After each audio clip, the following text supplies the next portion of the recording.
Passage of time has been on my mind a lot lately. I've had events in my life that were now over 4 years away, and they seem like they were only 4 minutes ago. And I think that's why I always want to capture as much as I can. Started taking pictures up at the fort of the staff as they do their jobs, be it shoemaking or stitching dresses or leading a discussion or a presentation on the history of the fort or the history of this nation. And then I've been making 8x10 prints and giving them to them. Not as a portrait type work, but more capturing something that they were doing that they liked doing. A reminder of what they did, if you will, a piece of time, a piece of their lives that they can look back on.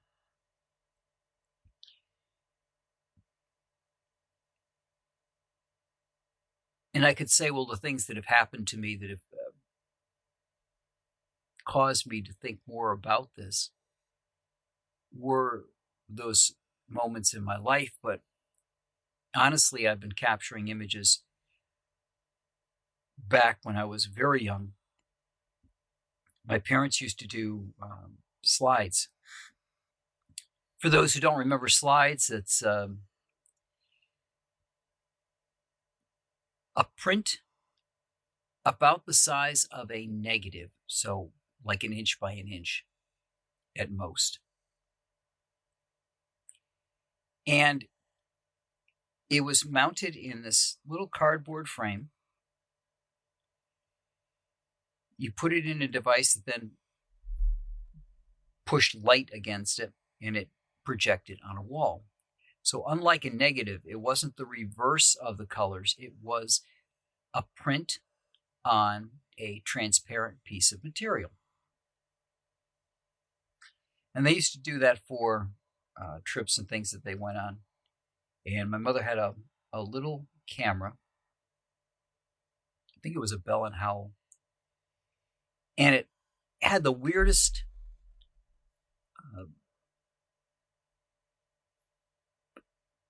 property to it. It would give you twice as many prints as you would get off of film.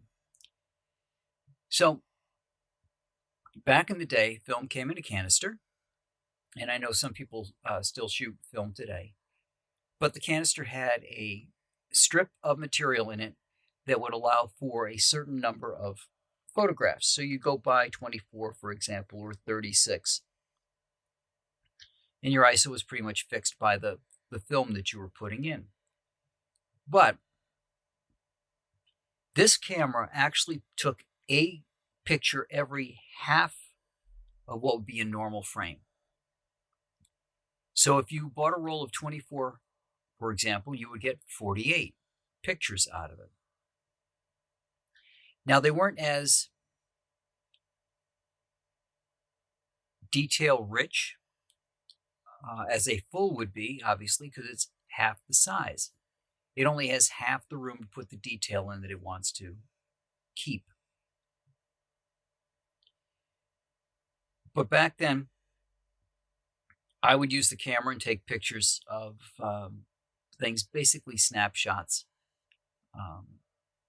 not of people, but of items like cannons or trees or Lake Champlain.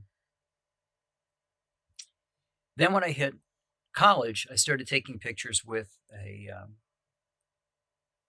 film camera that was loaned to me by one of the professors,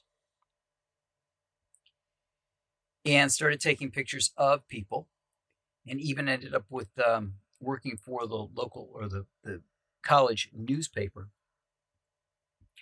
taking photos for the paper, which of course were black and white. It was a small paper printed on site. It was all black and white photographs. But I've always captured those moments in time. And occasionally I'll go back and revisit some of them. But I think it's important not only to preserve and remember our past, but to pass that along as well. I made the print for the manager of the Forts Cafe and put it in, wrapped first in archive paper, which is an acid-free kind of a tissue paper, but a little bit thicker and stiffer. Then put that in an archive envelope, which is a clear plastic envelope that seals, so it keeps the air out. And put that in a shipping envelope. I don't know if you've ever seen a photographic envelope, but they're rigid cardboard that can be sealed, obviously, for mailing purposes. But they help protect the image inside because they are stiff, so it prevents it from bending. Left it open in case you wanted to put a note inside, because it occurred to me as I was bundling it up that what an interesting thing to put aside for somebody later on. Now, I know that there have been stories about parents who were going to be outlived by their children by quite a bit, who wrote something for the child. So perhaps they had an illness and knew they wouldn't be able to make the wedding, for example, when the child eventually did get married.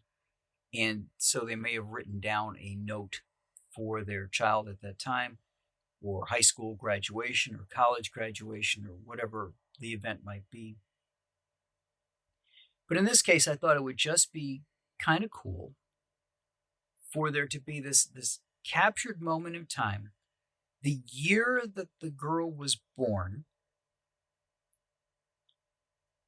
that could be opened up at some time in the future. Maybe there's a note in there, maybe there isn't, but this is what her mother looked like, and this is what her mother was doing for work at the time, the year of her birth. And I'm hoping that between the archival material that it's wrapped in, the archival envelope that it was put in, and the stiff envelope that it was also put in on top of that, that it'll last for the next, what could be 30 years, 20 years. Maybe she opens it when she goes to college at 18 or 17. Maybe when she gets married when she's in her 20s. Who knows at what point that'll get open. Maybe she'll open it when she has her own kids. So I tried to package it in such a way that it would last a very long time. And I know some people think to rely on their phones for that. Well, if you're taking pictures with your phone, please back them up. Don't rely on Apple, Google, or any of those services. Make sure that you go get your image. I know that Apple has a way that you can go get those images out of their storage. Make yourself a second copy. I did that for my partner. She changed from a Google phone to an Apple phone. So I pulled all of the images off the Android that she had, stored those, pushed them back onto the Apple phone. But then I went onto the Apple storage and I grabbed everything. Kept doing it on a once a week, once every couple of week recurring basis, so that we always had a backup of all of her images. So if anything ever happened to the phone, we had copies of the images. If anything ever happened to her Apple account, somebody hacked it and deleted everything, we would still have copies of all those images because I wasn't syncing it to Apple. I was downloading from Apple. So if you're going to rely on using your phone to capture those memories, please, please, please make sure that you have a way of making multiple copies of those images and putting them aside so if anything does happen to that phone or to your account, you still have copies of those images and you've got those memories that you'll always have with you. And that's what I got for you this week, and I will talk to you guys all next week.